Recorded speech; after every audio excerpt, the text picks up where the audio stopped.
Welcome to the lesson on algebraic expressions, 4.4 in the Prealgebra book.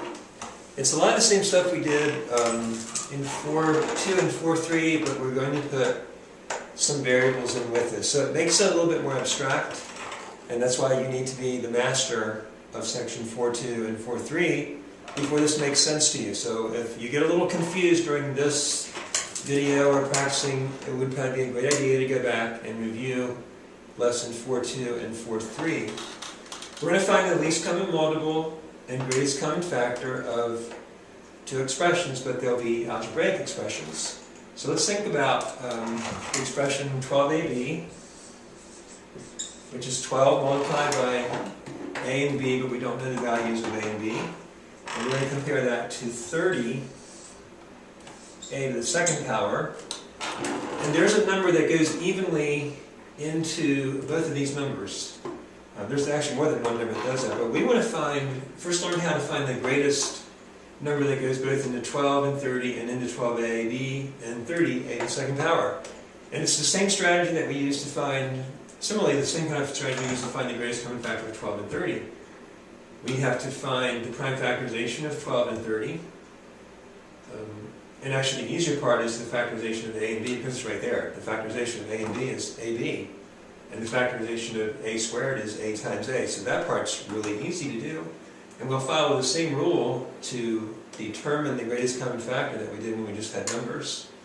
So we have to get, and I'm going to make an assumption that you're the experts at prime factorization, and not you can look back at how to do it. So I'm just going to give you the prime factorization of 12, which is 2 times 2 times 3, and so this is a 12, and the rest of this number or expression would be times a times b. So that's another way to write 12ab with using the prime factorization for the number part. 30 would be 2 times 3 times 5 times a, and it's convenient to write a to the second power. It kind of helps us to follow this rule that we're going to take the common prime factors and the common variables, and maybe I should have put the word common in there because we do have to look. If this doesn't have a b in it, we can't use a b in the greatest common factor, and it doesn't. Even though the b appears here, we can't use it in the greatest common factor because it has to be in common. So I'm just going to insert this space in here, common variable. That's not written in the definition of your book. But you have to do that. So when we look at what they have in common, they both have a 2. But we can only use, we'll see, this is going to be the greatest common factor of these two terms would be 1, 2, a single 2. You can't use 2 more than once because this only has a single 2 in it. What else do they have in common? What do you see that's in a 30 that's in a 12. And I hope your eyes are going to the 3's. And what do these have in common? They both have an a. How many times can we use a? Wherever it's used the least number of times, which would be here, so we can use it one time. And now we can simplify this a bit and make it 6 times a. So the greatest common factor would be 6a. And I don't know what you're probably thinking, okay, I kind of get that, but when would I use that? If you had this fraction, or this expression representing a fraction, 12ab over 30a squared,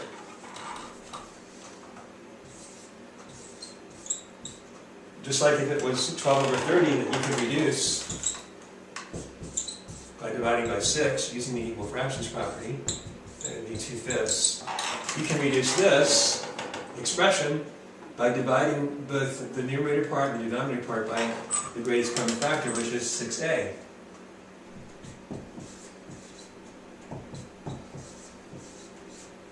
And you may not remember, so I need to brush up on this a little bit. So you've got two division problems to do, 12ab divided by 6a and 30a squared divided by 6a. So you may not remember how to do this, so you've had it before, but it's been a little while. So let's look at this part. 12ab over 6a. 6 goes into 12 2 times. So the numerical part is a 2. And here you can just cancel out an a for an a. And you're done. And what's left is 2b in the top, the numerator part, because 12ab divided by 6a is 2b. The numerator part is, of what's representing a fraction would be 2b. And this would be 30. I'm going to actually write a times a here. That might be an advantage. See what happens. In 30, there's 5 sixes. And you kind of cross out an equal number of a's, and you're left with 5a in the bottom. So the initial fraction we had was 12ab over 30a squared. That's the same as 2b over 5a. So if you were told, for example, just get rid of a little bit of clutter here. If you're told that a equals 11 and b equals 7, if you just evaluate it by putting 11 and 7 in here, you would get 924. You multiply it out in the bottom, you get 3,630. And then you have to work at simplifying that. A little bit of a tough problem, but if you did this and let b be 7, you get 2 times 7 is 14, and 5 times 11 is 55. And that's guaranteed to be lowest terms because you reduce this to lowest terms. Basically what you're doing, when you divide by the least common, the greatest common factor is that you reduce it to lowest terms. So that's kind of how it works. This was an example that was in your book, so you could follow, kind of read the text, and between what I presented to you and what you read in the text, hopefully it'll make a lot of sense to you. And we'll do a few examples like this in class before you turn loose to try to do it on your own. So let's look at the other half of it now, finding the least common multiple of two algebraic expressions. And we're going to use 9x squared y and 18x y squared. So we're going to find least common multiple, and our rule here is to, once we get it factored, take the greatest power of each prime factor and each variable. So we're going to say 9 is 3 times 3, and we just need the x squared y, and 18 is 2 times 3 times 3, x y squared. So we just follow the directions and we take the greatest power of every prime factor that we have. Let me rewrite this. 3 squared x squared y, so we can see the powers better. 2 times 3 squared x y. So we have to have everything. Everything that's in this and everything that's in this. So we have to have a 2. We have to have 3 wherever it's used the most. And it's used an equal number of times in each expression, so we have to use it twice. And then we have to have an x, and we have to use it where it's used the most, which is this expression, so it has to be x squared. And we have to use, I made a mistake here, we copied this, but put the x in there. We have to use y 2 times, because it's used, the greatest power is a 2. And so we're really done with the variable part. It's going to be x squared y squared, and we simply have to multiply this out to figure out what it is. This is a 9, so it's 2 times 9, which is 18, x to the second, y to the second.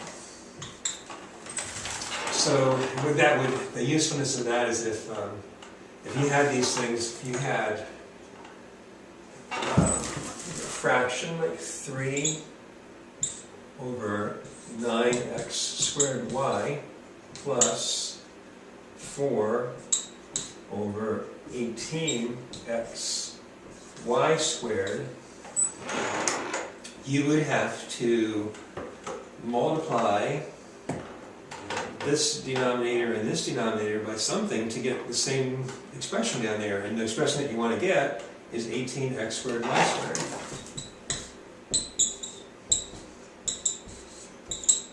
And here we want to get 18x squared y squared. Actually, I don't think you have to use this skill in the lesson in 4.4, but this is a rationale about why you're going to use it. So you have to say, what would I multiply this by to get this? Well, I have to multiply the 9 by 2, so it's something 2 And I also need to multiply it by, I need another y here, so I have to multiply it by 2y. And the result here would be 9 times 2 is 18. And this is going to stay the same because I'm not multiplying by any variable x here. And then y times y gives me y squared. So I have to multiply this part by 2y, which would result in 6y. And here I would have to, this is almost done. And what's the difference between this and this? Your eyes can tell you. There's something that's a little detail that's different. And that is that there's an additional x here. So I have to multiply this by an x, and this by an x. And so I would get 4x here. So if I added the two, I would have the denominator being x squared y squared, 18x squared y squared, 18x squared y squared, and the numerator would be 6y plus 4x. And you can't do any more with that. It would just be 6y plus 4x over 18xy squared. So the answer, now you can see this bottom, hope it doesn't go down too far, would be 6y plus 4x done over 18x squared y. Just in case that doesn't show up, I'll rewrite it here. 6y plus 4x 18x squared y. That's probably by far the most complicated lesson that we've had so far in this chapter. So we might need to do a little bit of work in class to help you get it 100%. But this is some stuff that's in your book, so you can use the text and you can use the video to help you try to learn it at home, and then we'll brush up on it tomorrow in class. Thanks.